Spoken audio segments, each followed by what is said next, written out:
What's up, guys? Welcome to another episode of Unmasking Greatness. I'm your host, Chris Kokoris, and today I have two very special guests with me. Really excited for this one. A ton of value to unpack. But first, we have Tiabra Wallace, Coach T, who is one of our success coaches in CAC Performance. And then, very special guest, we talked about bringing her on 6 to 8 months ago, Bailey Cisson, who is also one of our clients. But her story is truly inspirational. It is going to touch a lot of you guys in multiple ways because from her background of losing over 100 pounds to going through eating disorders and then even winning her first bodybuilding show along with us, there's a lot of peaks and valleys in there, but also a lot of personal development, a lot of mindset, I'm sure, that went into that. So you are not the same, I'm for sure. So that's let's lead into it. So Bailey, I'm glad to have you on. Let us give us a little background on you and tell us kind of the journey of where were you when you were 100 pounds overweight till kind of now. Like how'd you get here? Yeah, so August 2020, I was 220 pounds. I think I was 23. That math might be right. I think I was 23. So I was still in college and still living at home.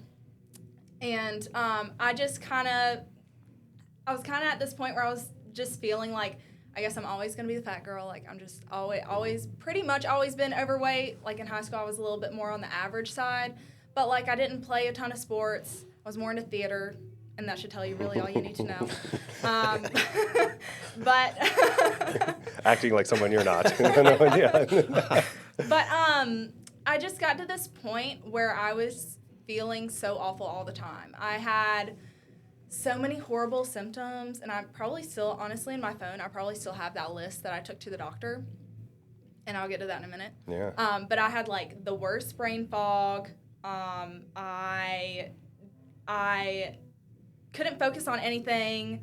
Obviously, overweight, and walking was difficult. I'm also 5'3", so that all that much weight on a frame, my size, is kind of a lot. Yeah.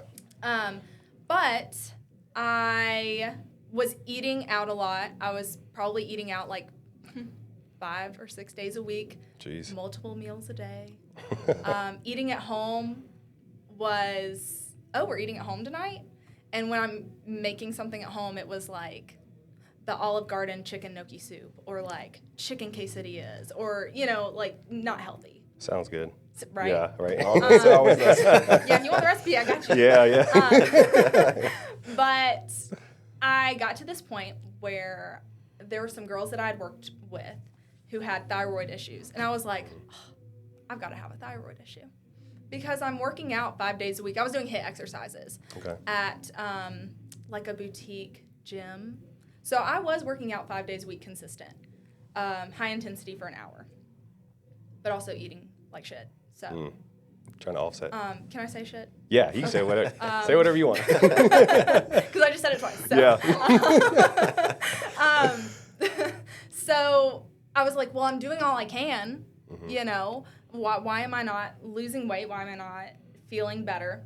So I was like, gotta have a thyroid issue. So I went to the doctor. They ran the labs. She felt around, and she's like, yeah, your thyroid looks good.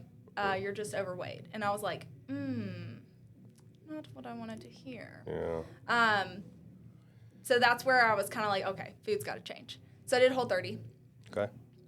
Which is more so of I wouldn't even call it a diet or like necessarily like a lifestyle change because it's really just an inflammatory diet to see what food groups are causing inflammation in your body. And clearly, when I look back at old pictures of me, my face looks like I was on like prednisone. Like my face was so round and puffy, like my body was just so inflamed. And like I had a lot of fat on me too, but I had so much inflammation just from the foods that I was eating that was also contributing to a lot of issues as well. And so in that 30 days, I was 100% consistent. I did not cheat once. I don't want to say cheat because that's not a good word to use with that diet. But I stuck exactly to the way I was supposed to eat and stuck to like whole foods, literally a protein, a vegetable, and like a starch, potatoes. Yeah. But I stuck to it and ended up losing 15 pounds. In 30 days. Mm-hmm. Okay. And so I have like a picture of right before that and then also right after. And there's like a clear difference. It honestly, it kind of looks like I lost more than 15 pounds. You think a lot of that was that inflammation that you were talking about as well? Yeah. But then I stuck to it. I kept eating that way. Like the dairy, I had a feeling that the dairy was probably a big player in what was making me feel bad. Now I can eat dairy no problem, which is very weird. But I think I was just eating it so much. Mm-hmm. The dairy, alcohol is a big one for me. Like added sugars, refined sugars. I mean, that's one for most people. Yeah, yeah. Especially like with processed foods. So I try to keep it as whole as possible. But I kept eating that way, and I was losing probably, I want to say by the beginning of January, I was 185. So whatever the math is on that, I was 220 and then 185 in January. So in, And you started it when? August, like the middle of August. Okay. So like 3 months. Yeah. Yeah. That's pretty significant. Mm-hmm. So I just kind of I kept eating this. I ate the same thing all the time. I ate ground chicken. I would cut up okra, and I would put that in the air fryer. Yeah. Like, I wouldn't, like, bread it or anything. But I would just do okra in the air fryer and then potatoes in the air fryer. I wasn't weighing out any of my food, but that's what I did. I kept it very simple, very easy. Yeah. A lot of people sleep on air fryer, though. Mm-hmm. Oh, for real. It's a hack. It's a big hack, Yeah. you know? So I want to back up just a minute, too, because, all right, you were overweight, and you probably didn't just wake up, 100 pounds overweight, but, like, what was it for you that was like, okay, like, enough's enough, like, I got to do something, I got to figure it out because I feel horrible, like, moving is just an effort, a high-intensity exercise as it is, So, like, what was it that was, like, that tipping edge for you to be like, okay, like, I got to change? I don't know if there was, like, one particular thing, but I remember specifically, like, if I was going to Target, I would drive around for minutes trying to find the closest parking spot so I wouldn't have to walk. And that is, when I think about that now, I'm like, what? Yeah. I will park farther now. Yeah. So I can get the extra steps. Yeah. But it's like I would get so winded just walking inside of the store from the closest parking spot. And that's just, I don't know, it's just so sad to me. Yeah. Like, it's so sad that I spent so many years of my life feeling like that when I could have spent a lot more years feeling healthy and good and, like, I don't know. Yeah, no, for sure. I mean, you start losing out the quality of life. It's not uncommon. I mean, we've talked to people like in the program too that just, they're older than you are and have kids, and they can't even walk through Disneyland. They can't go through an amusement park without needing a motorized wheelchair. Not because they can't walk, is because they just physically can't do it. And you start losing a lot of memories. I mean, it's good that you've been able to catch it early. I don't think it's ever too late, by no means, but like, yeah, that quality of life. I mean, I'm sure you've had friends that probably want to do, hiking or physical activities, and you just kind of probably opted out of that. So, yeah, I mean, that's a tough spot to be in. I mean, so mentally, I guess when you started kind of doing, the HIIT classes and the whole 30, was that even a struggle for you, or you were just so focused? I was like, I got to get this weight off. Like my mental? Yeah. Yeah. So I was not in a good mental place too, and that also contributed to my eating, because I think I would eat a lot out of emotion, which again, a very common thing. Yeah.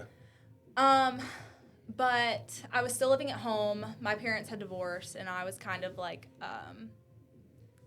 I don't want to say like I was used as like an emotional crutch for my family, but I was definitely kind of that person that a lot of people came to talk about their emotions and sort of like, I don't want to say it sounds mean, but like dump their emotions onto me, and then I was left with. Yeah. So that I also had to like fight through that. And honestly, I kind of had to like put myself on autopilot and just move through the motions. And I'll say sometimes I think that makes it a little bit easier when starting a health journey because you kind of have to do that.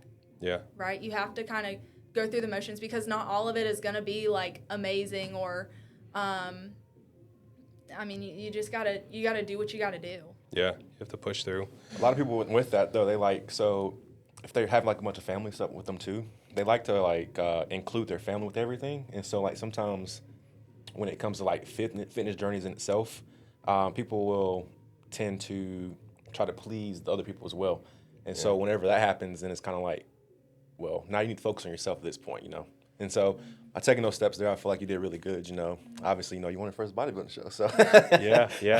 But I think that the road is lonely at first, right? Yeah. Because like you said, with family, even when I started, and many people, if your family members or, you know, close relatives are not into like working out or eating healthy, what you're doing is weird to them.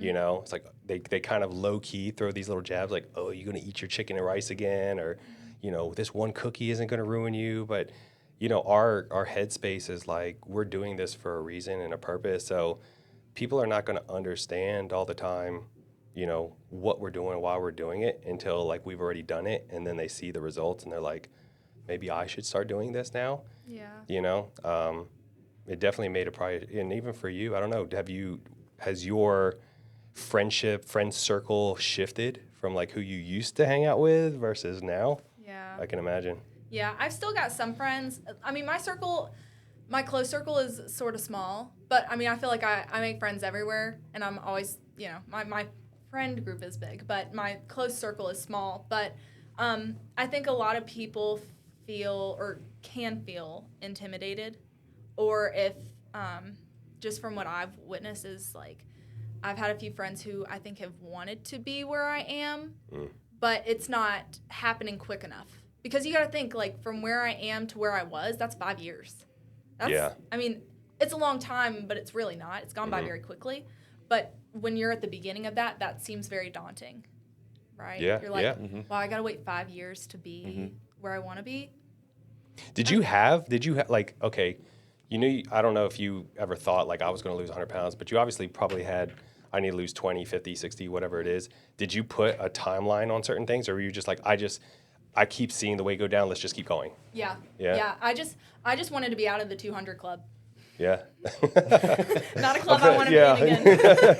But that was like my biggest thing is I wanted to be like, I didn't want to be 200 pounds anymore. I didn't want to weigh more than my boyfriend. Yeah. 200 was club is 60. it's not a VIP club anymore, unfortunately. Yeah. You know, everybody's in that club. You know, now the obesity rate is continuing to go up. It's crazy, like we talk about it, because I'm not talking overweight. Obesity rate is at 40% now in the U.S., and it's going up.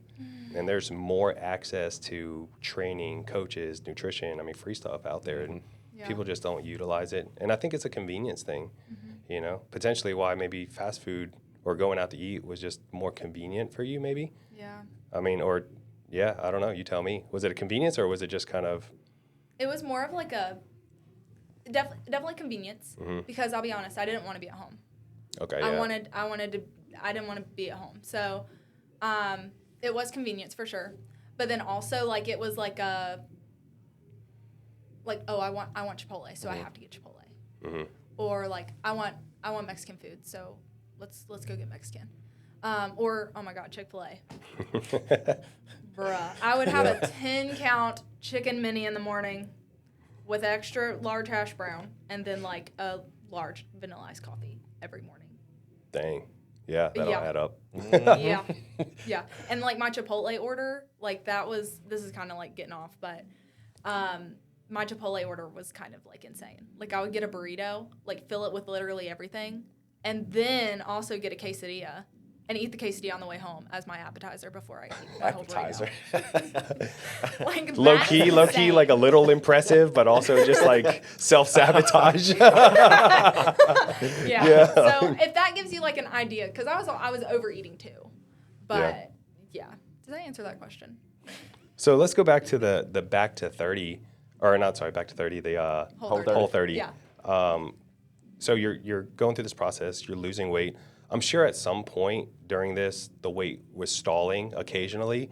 So how did you approach that? Because there's going to be a lot of people that are listening to this that are trying to lose weight, and if they don't see the scale go down 1 week, it's like nothing's working. Like this isn't working anymore. Like I need to change. Like where was your headspace on like, okay, do I keep pushing? Do I keep doing the same thing? Do I change things?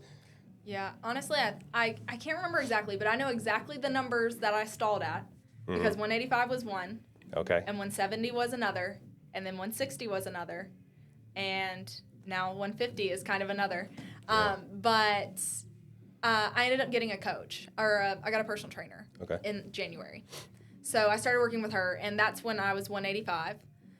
And so as I started working with her and doing more weight training as opposed to the HIIT exercises, that's when the weight started to come down more. But I was still eating the same. I was still literally that okra, the ground chicken, and the potatoes. I would eat that. But that's I think she really helped me a lot.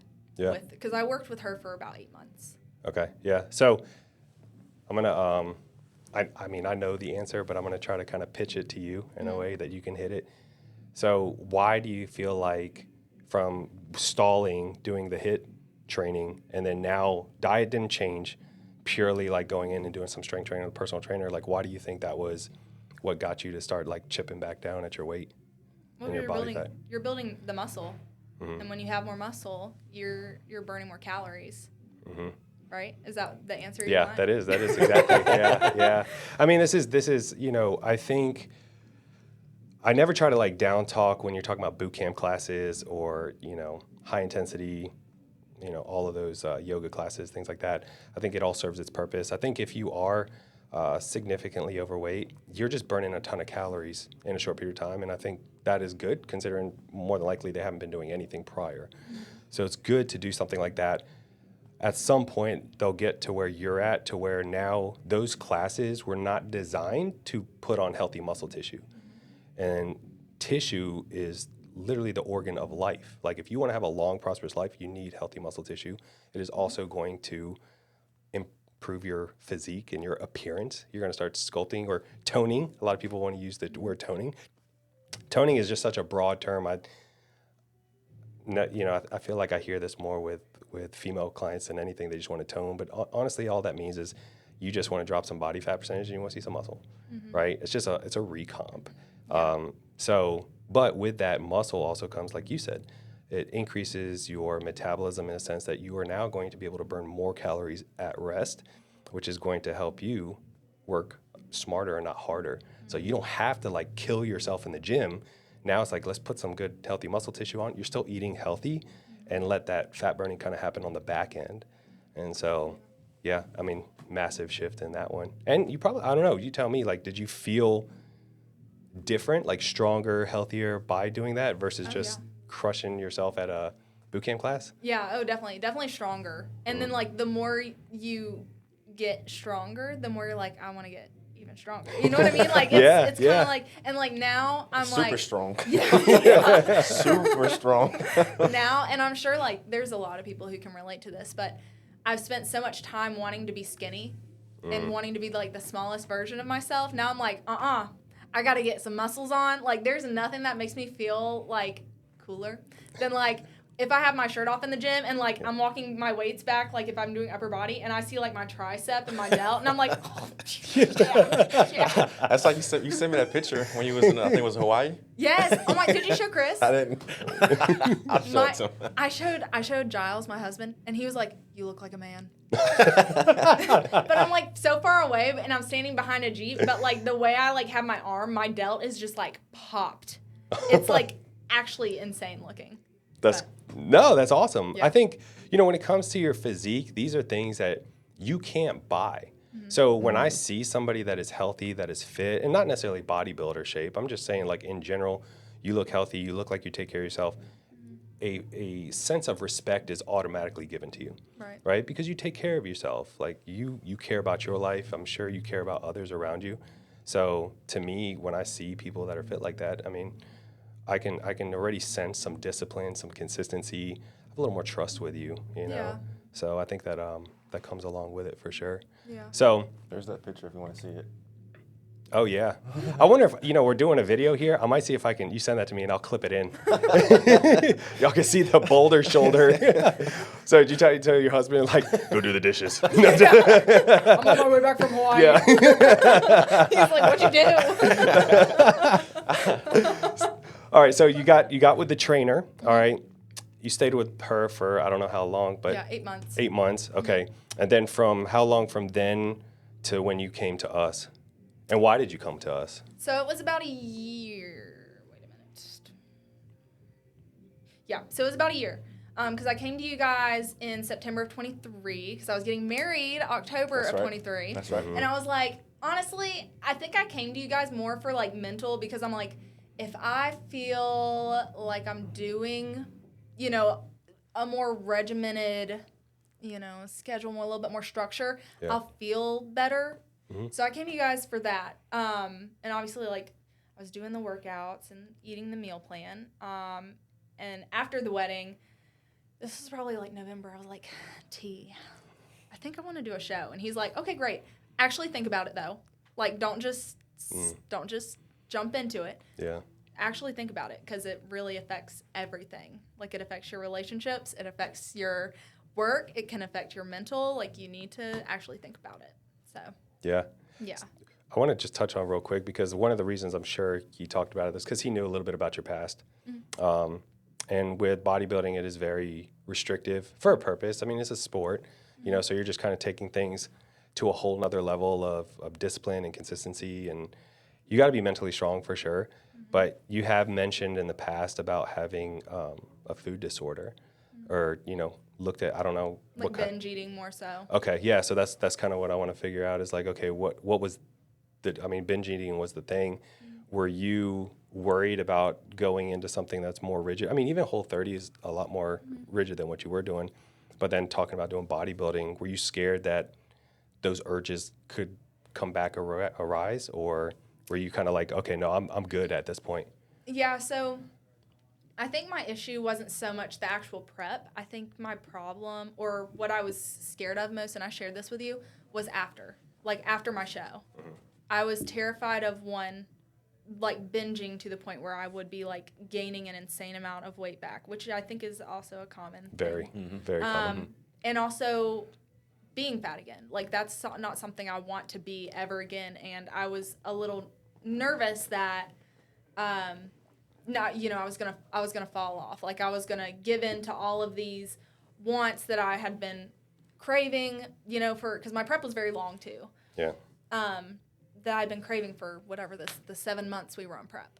So, but like the actual prep, I like the structure of it. Honestly, I'm kind of looking forward to getting back to it. I'm kind of like, all right, when am I gonna start? Like, but yeah, I wasn't so much nervous about the restriction of it, but more so jumping back into like regular life and navigating that afterwards. Yeah, that makes a lot of sense. I mean, it's super common because when people, and this is something like we talk to all of our, anybody that wants to compete, that is the biggest thing that I like hone in on is like, okay, we're going to do this prep for, 16, 20 weeks, however long it's going to take for us to do this prep.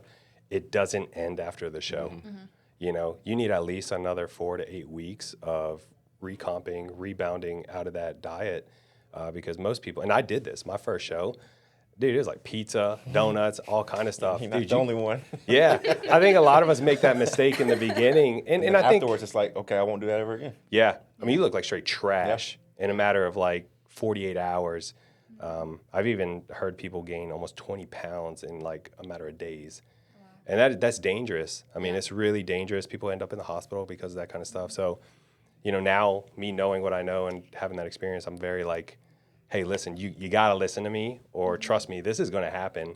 And some people listen and some people don't, but the ones that listen, you can definitely tell, So that part. But I think for you, it sounds like just having that structure, having a system to follow, it takes a lot of the guesswork out, a lot of the thinking, or even giving you options of, which fast food restaurant do I want to go to today? So, but is that why you feel like you are kind of ready to get back on this nutrition plan? Is because you like the consistency of it? Yeah, I like to know exactly what's going in. I like to know exactly what I'm doing.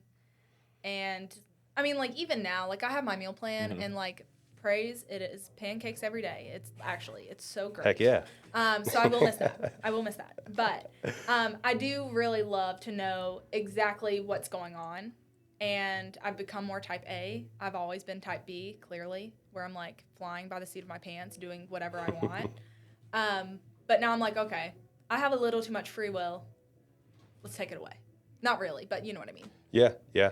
Kind of just dial it in. Yeah. Dial it in. Yeah, the lifestyle diet is very, very much different. So Like intuitive eating, things like that. Sometimes it can get a little out of control. Some people just don't know when to stop, you know? yeah, yeah, Especially with like intuitive eating, because it's just too much freedom for people.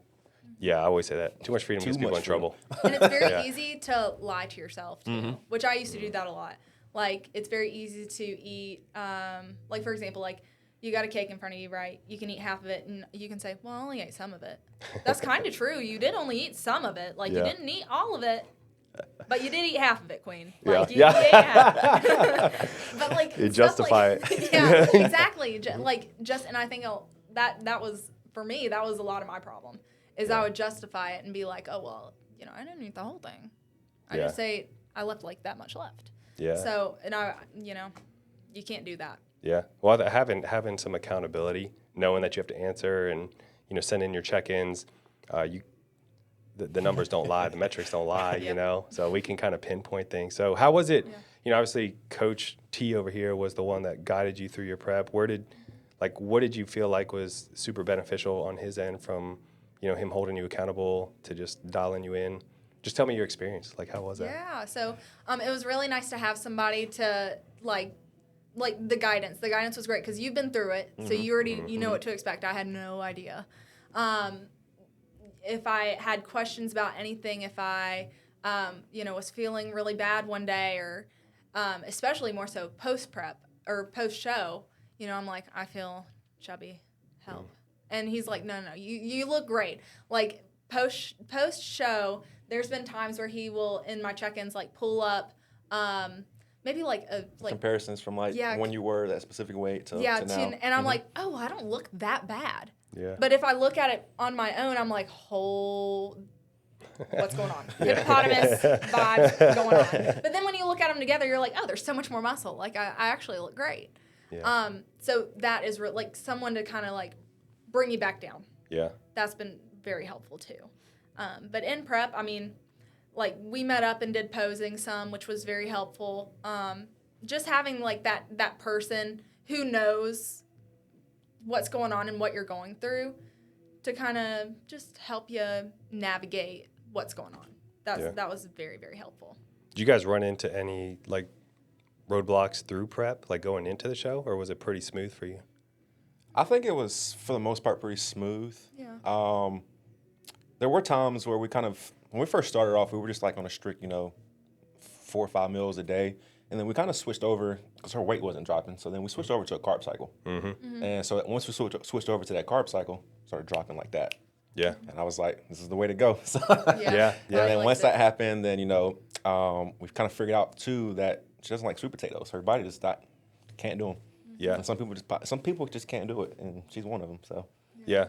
I think that's the cool thing about doing, these preps is you learn a lot about your body. Yeah. You learn about like what foods digest well with you, what you hold well.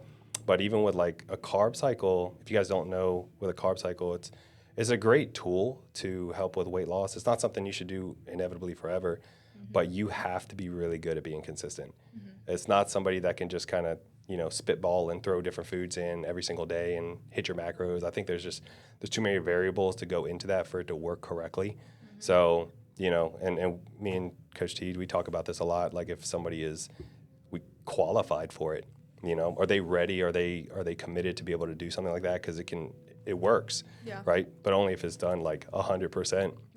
Right. And not only that, and you notice this too with carb cycling, you'll have high days, you'll have low days, sometimes moderate days, but weight is a little bit of an influx due to just the glycogen in the water that you're holding based on where you are in that cycle. So mentally as well, you know, you have to be okay with seeing that scale kind of have these peaks and valleys that they're mild, right? But at the same time, if you're someone that just like can't stand to go up half a pound, it may freak you out. Yeah. You know? So, but then let's talk about the show. Yeah.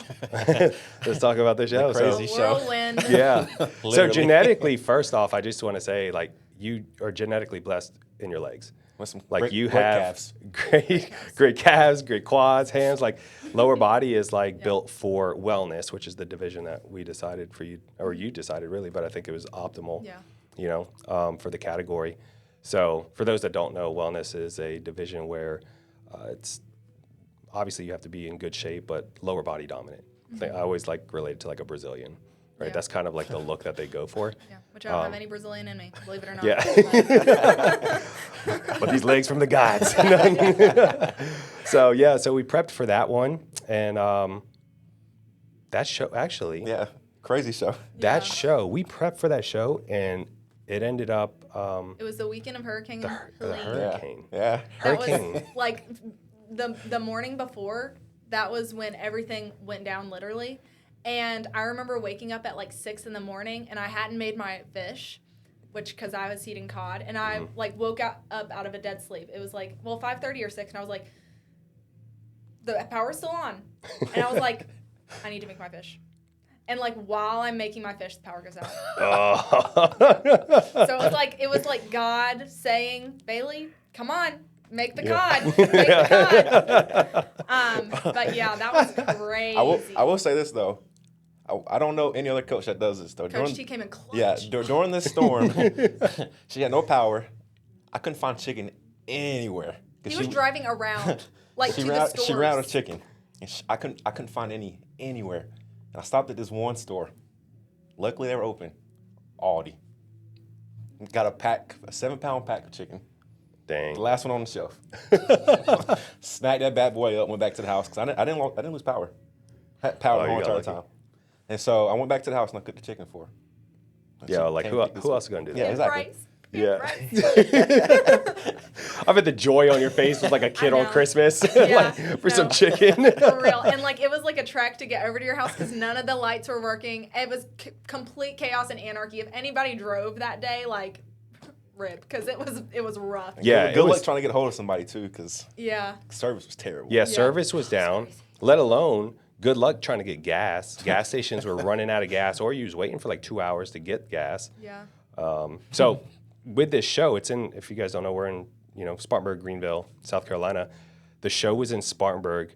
The venue had no power. So of course, like there's no chance that we're doing a show there anymore. And this is literally a day before. And so we had what do we have? Three, 5 clients in that show, if I'm not mistaken. 5. Yeah. Was it 3? Yeah. 5. And so I'm trying to message people with a delay because the service was down. And so I was like, look, guys, we're just trying to keep up. We don't know what's going to happen yet.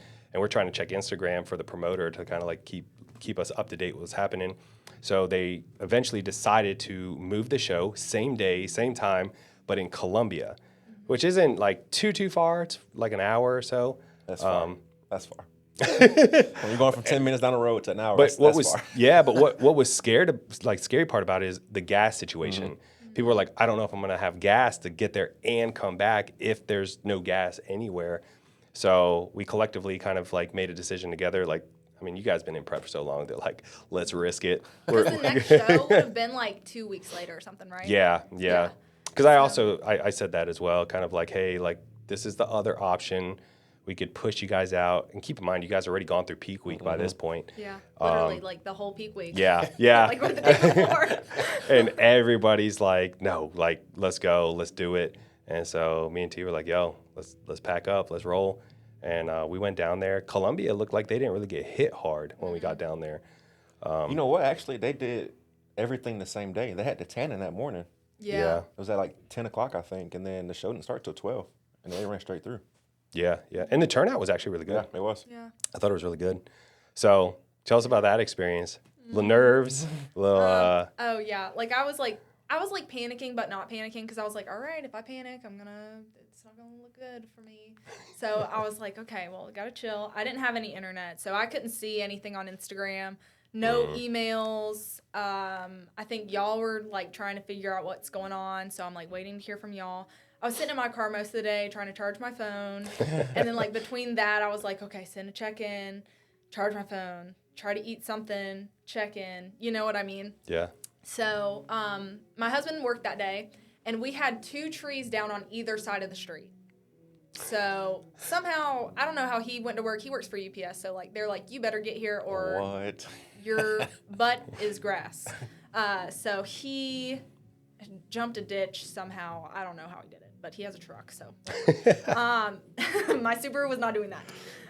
But I was panicking because of the tan. Because I was like, okay, if they're still doing it here, I need to figure out how to get to the tan. Because if not, I'm going to be very pale, and that's not going to be good. But ended up, they said everything was the next day. When Giles got home, I was like, all right, we're going to need to go to Columbia. And he's like, okay. So we went to Columbia. We got the last hotel room, I think, in all of Columbia. I don't know what that hotel was called, but I hope I never experience it again. God. It was one of those hotels, dare I say, motel, that like, you're like, I'm not sleeping under these sheets. I'm going to try not to touch anything in here. So I think that was probably the worst sleep of my life. Because I was like this, like I had brought a blanket to sit on for the show. Yeah. And I used it to cover our pillows. Oh, wow. So we could Resilient. So there was that. And like as soon as we could, we were like, all right, let's go. And then we went to the venue. And it was actually very chill. And everybody was very nice. And nobody seemed to be very stressed. So I was like, okay, all right, cool. But the day went by so fast. Always does. It went by so fast, but it was so much fun. It was like, get the tan, okay, well, oh my gosh, I need to shout my friends out too. All my friends came. Hell yeah. Makes me want to cry. Like, all my friends still showed up for me. I had called them the night before. I was like, please don't feel obligated to come. Like, I know you guys love me. Like, you don't have to. And then one of my really good friends, she lives in Pickens, actually. She was like, Bailey, what do you mean? You have worked so hard. Of course we're going to be there. What do you mean? But yeah, like all my friends came. So I got to see them. And then, like it was like makeup. And the girl who did my makeup was like going in on me. Like she had like some kind of vendetta. I don't know what I did to her, but she was like going in on my waterline. Like I hurt her feelings or something. That, and then put the suit on, and then it's like, okay, go. And I don't know, does the show always is it always run that quickly? No. Okay. Yeah. Not really, no. Okay. Because, funny story, actually did the same show 2 years ago. Mm-hmm. I think it was 2 years ago. Yeah. We actually won overall. Yeah. Total flex, but Wow. whatever. Yeah. Just drop that in the bucket. This isn't about you, T. Yeah. But Turn the mic off. No, just when I did it 2 years ago, we actually had intermission. So I think we started with maybe 10, and then I was done maybe by 12 or 1. Then I came back at 4, and we were done by 6 or 7. So Oh, wow. it's usually split in between. Yeah. I will say, back when COVID happened, that's when a lot of the way they were running shows has shifted, and I think it was a blessing in disguise, because it really, to the competitors, it was kind of a blessing, because it used to be prejudging in the morning. There usually was a 3-ish hour intermission, and then the nighttime show would start. And now they're doing a 20-minute intermission where we just kind of roll through it, and you can get in and out. Because there was times we've done shows where people aren't leaving until 9. Oh, wow. You know, when you do a national show when there's that many people, I hope that you guys win and turn pro, but just plan on being there till damn near midnight, because you got to wait for the whole show to finish. They want all the overall people to be on stage to take the pictures. Right. Yeah. I remember when I turned pro, it was cool, but the only thing was open was Waffle House at that point. Yeah. And I had all these ideas what I'm gonna eat. Yeah. And I was like, well, I guess there's tomorrow. So, Yeah. But yeah, so okay, wellness. You won first place, not once, not twice, but 3 times. Yeah, novice, true novice, and class A, I think was mine. Yes. Yeah, and so it was me and another girl for Yeah. overall. And she was also like 10 feet tall. But she really did look great. She looked great. Yeah. So tell us that feeling.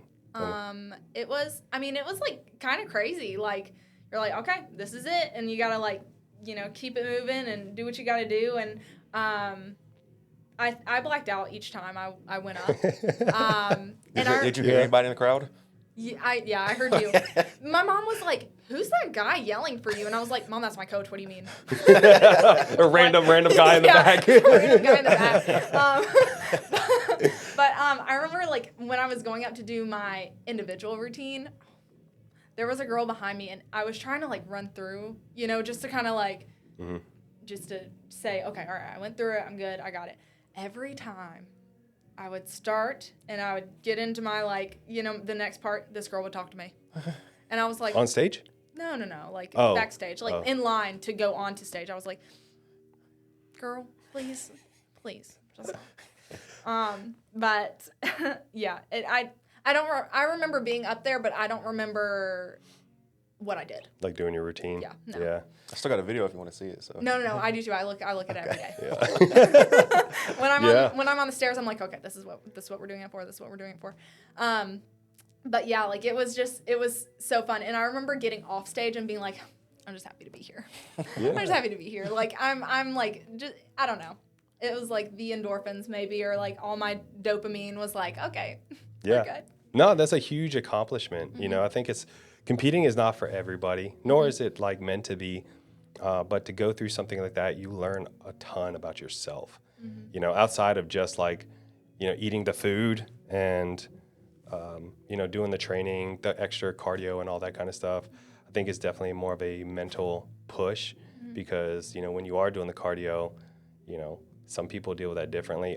I can't look at the time because it just feels like forever on there. Yeah. But even with like the nutrition and everything else, you just build another level of discipline. And I don't know, for me, that's correlated into my everyday life, that you can push through some of the hardest times, which is probably why you're very resilient in everything that you do at this point, because you're very consistent and that the path is not easy, right? I mean, I've been on a big kick here recently that there's a lot of people out there that they have goals or they want certain things, and a lot of people will, whoever you pray to, whether it's God or the universe or higher powers, they'll say, God, give me this, give me all this money, or give me this success, or give me this relationship. And sometimes you get it in not the way that you expect, which means that, if you want that relationship, if you believe in God, maybe he made you go through 1 or 2 bad relationships to teach something about yourself, that you know what you want and what you don't want. Or, if you want the money and the success and all that, he'll make you go through those stages of just feeling completely gassed and burnt out, because if he just hands it to you, you won't know how to handle it. You won't know what to do. So, be careful what you ask for, but also embrace the hardships, because that is what's going to make you the person that you want to be. So That's good. Yeah. So Yeah. That's good. So kind of wrap this up with, some of the listeners that I'm sure a lot of them probably have similar goals as far as weight loss, potentially some of the things that you went through. If somebody is, overweight, they really want to lose weight, but they just can't take that step. They just can't like figure out how to get motivated. What kind of advice would you give them that helped you kind of start moving in that direction? Yeah. I mean, honestly, nothing's going to change unless you do. Right? Facts.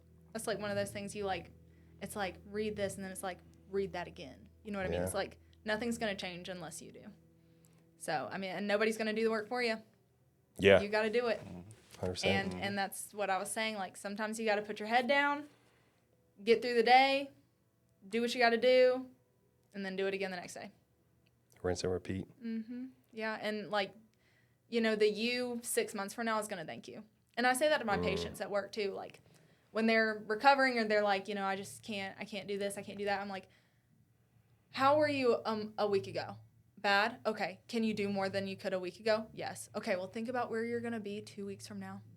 Yeah. Think about like, you're going to look back on our conversation right now and be like, wow, I can't believe I was talking to that girl about not being able to do this when I can do that and I can do that and I can do that now. Like, it's kind of the same concept. Like, you just gotta do what you gotta do to get to where you want to be. Yeah. I think we as humans anyways, we hone on all the things that we want or can't do versus looking at the things that we can do now.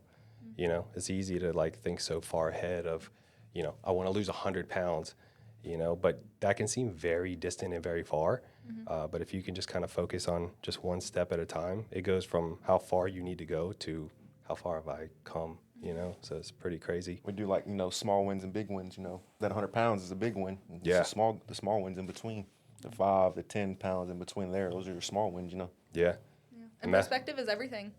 Yeah. The way you look at something is everything. And I used to look at things like really honestly more negatively because I was like, I'm just like, you know, I'm so fat. Like I can't do this. I can't do that. Well, you know, now you got to look at things like through a different lens. Yeah, for sure. You know, there's things that I want to do still that, you know, I'm not quite where I want to be, whether it be like mentally, emotionally, whatever. Mm-hmm. And, you know, I've got to put in the work to be able to get there. Yeah. So. I think it should be a never ending journey with a personal development. Yeah. So lastly, I'm going to give a little plug too. And also my, I don't know if this was a hack for you. I will say, you know, doing the podcast started out as just kind of like me and Dr. Preston Gregory joking because we would have like deep conversations, just me and him. Mm-hmm. And we're like, dude, we should just press record. It'd be cool, you know? And eventually we turned it into a podcast. But I love podcasts because when I really started making a shift in my life too, I would listen to people that were inspirational to me, but also just got me thinking differently. And then I went down the rabbit hole of them bringing guests on, and I would be like, oh, that person's really interesting. I would start looking into them, reading a book that they wrote or something like that. Mm-hmm. So podcast was just a powerful tool for me that's completely free for people to just grow as a person. And so I say that because you and one of your friends, JC, are starting a podcast. Is that right? The Big Scoopers. The Big Scoopers at the nutrition store. So yeah. So can you give us a little I know you guys are just starting, but what's the concept? Like, what are you guys going to be talking about? So if you're familiar with the nutrition store, I think a lot of people think about, you know, Jacob and the other guys there. They're like, you know, big dudes. And you know, me and JC are working there now too, so you know we're just little girls. So we're just trying to get a little bit more like female perspective on, you know, supplements and just like fitness and health, wellness in general, and kind of make the nutrition store not so scary to girls because we've been told a few times that not just the nutrition store in general is intimidating, but like gym culture can be, or like supplementing and stuff like that. I mean, it's just out of the comfort zone of some people. It makes it seem like it's more bro-ish. Yeah. And I think like when you think like protein powder, creatine, like you just think, you know, like you just think like big dudes like in the gym, like pushing heavy weight, but like girls can do that too. Yeah. Girls take creatine. Yeah. Girls take protein. 5 grams every day. Monohydrate only. So do you think there's going to be a more, I'm sure there's going to be drops of like, you know, educational content with like supplementation, but do you feel like it's more of a more mental aspect going into the health and fitness? Yeah. I mean, we're kind of covering a lot of things. Like our most recent podcast that we filmed, I can give you a little, we talked about Ozempic. So, and our thoughts on that. I'm gonna listen to that. Which is kind of like it's kind of a hot topic. It is. You know, for me personally, I got mixed feelings about it. Yeah. So. Yeah. No. I mean, I definitely I have my feelings on it for sure. I think I don't know what your podcast. I don't know what you say, so I don't want to conflict with what you're saying either. Well, I mean, you can. That's the beauty of it. It's like we don't have to agree, but I mean, honestly, we're probably on the same wavelength. I'll be honest, but yeah, you know, I honestly like this is my own personal opinion when it comes to any of those GLP-1s. You know, there's such a negative look on PEDs and you know steroids. But at the same time, I would honestly like categorize it in kind of the same realm when you're looking at, you know, performance enhancing drugs, right? I mean, obviously these are meant for diabetics in that sense, but it's a very powerful tool if done correctly. And that is where this is where the big shift is because most people are willing to get on stuff like that and they think that's the magic shot. Magic pill. Yeah, this is going to fix all my problems. They're not changing their lifestyle. They're not changing their diet. They're not working out. And now, I mean, you probably would even say this too, because now there's studies. I mean, these people that are coming out with like osteoporosis, there's a lot of health conditions for people because they just basically starving themselves on this drug. So you are losing weight, quote unquote, but a lot of that is muscle tissue as well. So I don't like to say it's good or bad. It's just something that I think that needs to be monitored by a professional. And also, if you are not changing your lifestyle, you are setting yourself up for massive failure. Yeah. And there's a study like talking about the loss of muscle mass and like osteoporosis. There is a study that I saw, and if I can find it, I'll send it to you. But basically, if someone who's older, like say above the age of 60, has less muscle mass on their body, they have more of a chance of having a traumatic break. So like breaking a hip or, you know, a knee or whatever. Yeah. Because those are the kinds of people that I work with, like in the hospital. Yeah. And I see that all the time, and it's always like these little, small, older ladies who have probably lived their whole life thinking like thin is the best, being skinny is like ideal, and that also has like just changed my whole perspective. I'm like, okay, I got to get got to keep this muscle on my legs, like. Yeah. And I'm 27, you know, I'm not really thinking about breaking a hip, but when I'm 50 or 60, you know, hopefully I make it that long, you know, like it's like if I'm given the privilege to live that long, you know, like, I don't know. It's frustrating. For sure. Nobody thinks about it when they're young. But I think as you get older, maybe some relatives, you know, my father, my grandmother, like I've seen that happen to them because they weren't exercising. No, nobody in my family like exercises or eats healthy for that matter. So, you know, you get into a hospital, lay in a bed, don't eat for a month, see how much muscle atrophy happens so quickly. Yeah. And I know you probably see that too. Yeah, no, but Big Scooper. Yeah, Big Scooper podcast. Okay. Is that on all the platforms or? Yeah, I think so. Okay, cool. Yeah, look it up. I'll probably put in the link in the description in our podcast. So if you want to check it out, check it out. So I want to thank you guys for coming on. Yes. I'm excited for this to drop, and I hope you guys got a ton of value.